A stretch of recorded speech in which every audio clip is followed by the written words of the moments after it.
సిరులొసగి యశోద ఇంట శిశువైనతడీతడు, ధరనావుల మందలలో తగచరించెనీతడు.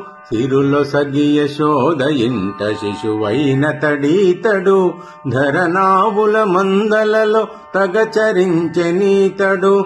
సరసతులను గొల్లెతలకు జనువులొసగెనీతడు, అరసి కుచేలుని అటుకులు ఆరగించెనీతడు.